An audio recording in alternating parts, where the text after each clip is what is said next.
So it's been quite interesting. The Game Awards recently announced their contenders for the Game of the Year, and it's created a lot of a bit of anarchy, let's say, in the gaming community due to the fact that they have added DLC amongst these games of the year. So that was the big debate. Is DLC considered a game, basically? Should it be a part of the Game of the Year contenders? Now, I'm looking over all of the games that got nominated. So we have Astrobot, we have Balatro, we have Black Myth Wukong, we have Final Fantasy VII Rebirth, and Metaphor Refantasio. And of course, the DLC that we're talking about is Elden Ring Shadow of the Erdtree. I think that's how you pronounce it. So there's no doubt that Elden Ring is a fantastic game. There's no doubt that this DLC expansion is also fantastic. Absolutely no doubts about that. I don't think anyone's doubting that. I think they're just causing a little bit of concern with the fact that there could have been a different game slotted in here, a game that was a full game, and you know, you could argue that this Elden Ring DLC is a full game in a way because it is pretty lengthy, but technically it's not. So it's a big debate. You know, I'm curious what you guys think, but I'm just here to give you my little opinion on what I think should have possibly replaced the Elden Ring DLC, because I'm looking at these nominations and yeah, I think a lot of them do deserve it. I haven't played them all, so I can't really give my full opinion on it, but I'll definitely tell you one game which I think should be here, which I was really disappointed that it wasn't. So I'll touch on that in a moment.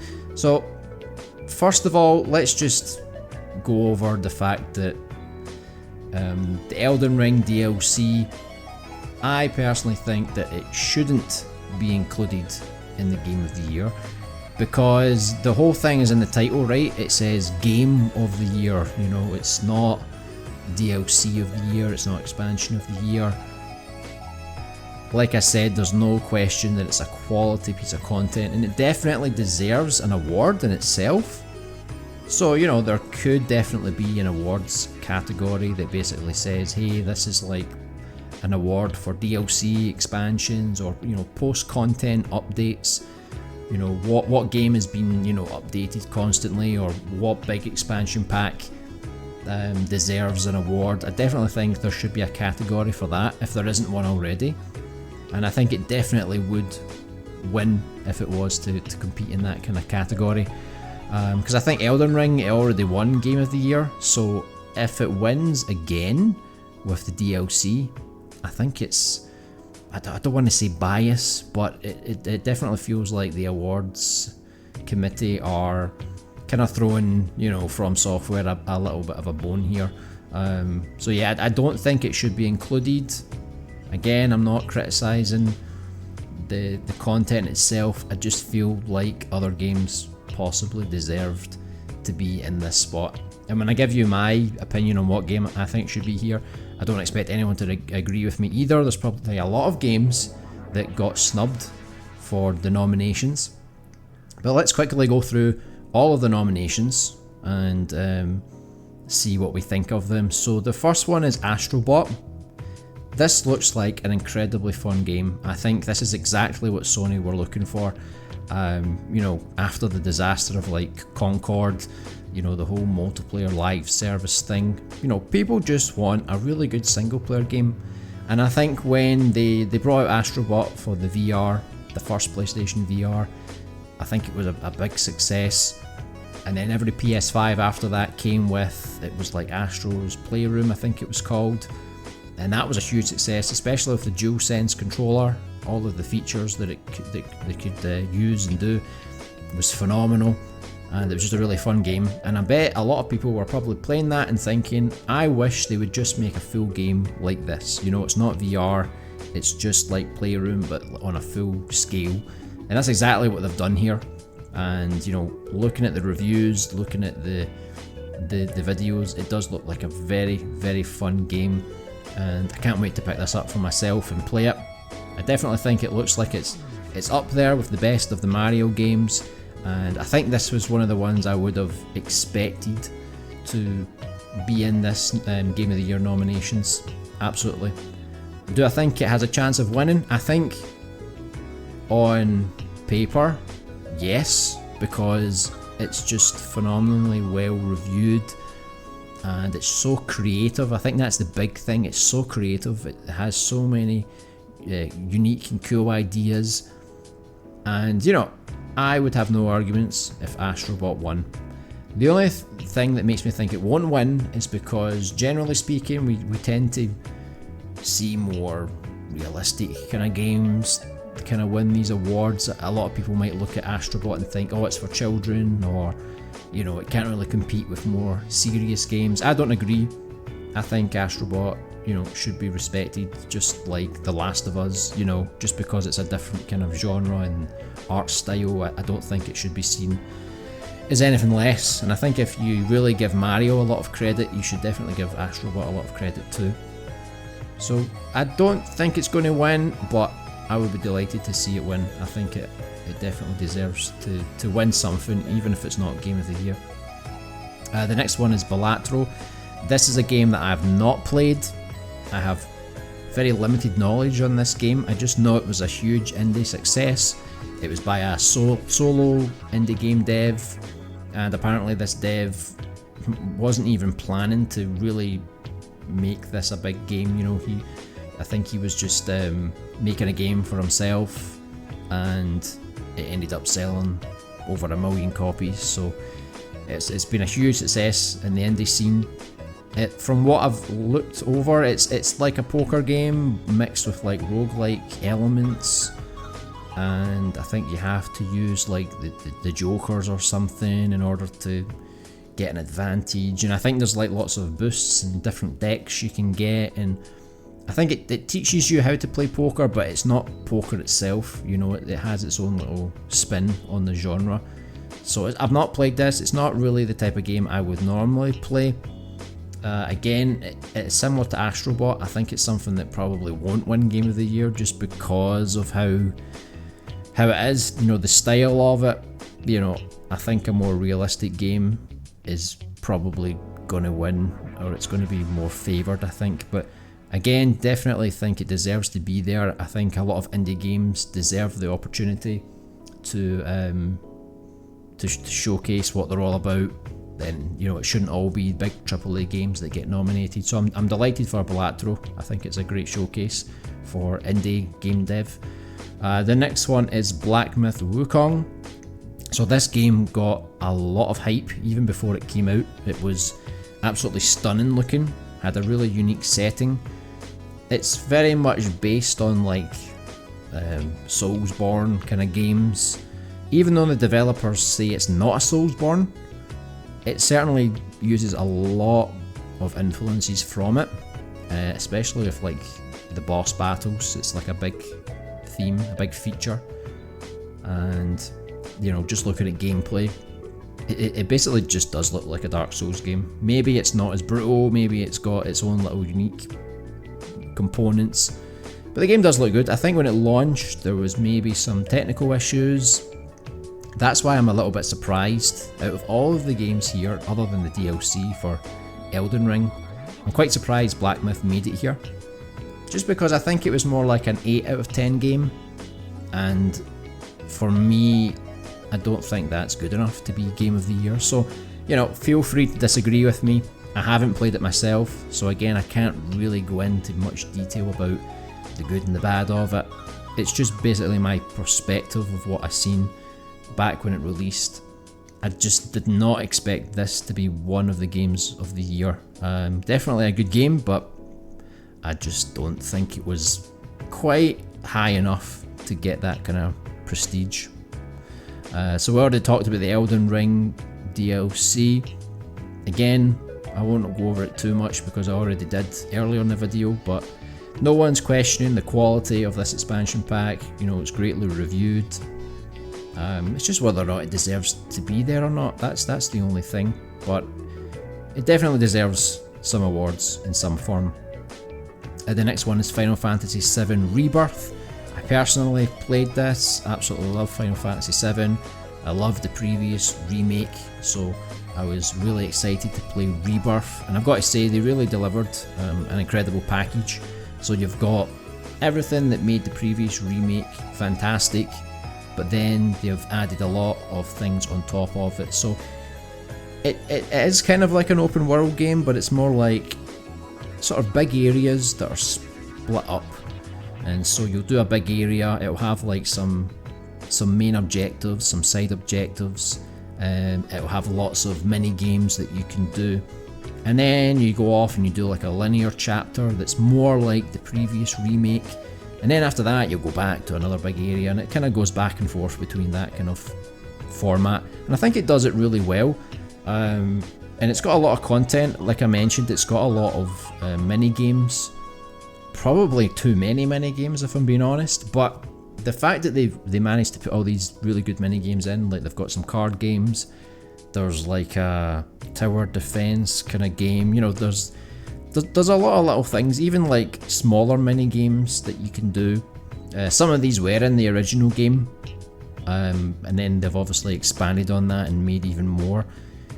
So I think at the start of the year, if you asked me what was my game of the year, I think Rebirth was definitely going to be one of the top ones, one of the ones to beat. I think, you know, it's a proper AAA game, it's a beloved franchise, they've really stepped it up from the previous remake, and they've added in a ton of really fun content. The gameplay's really fun, so for me, this was my game of the year. Technically, it still is in a way.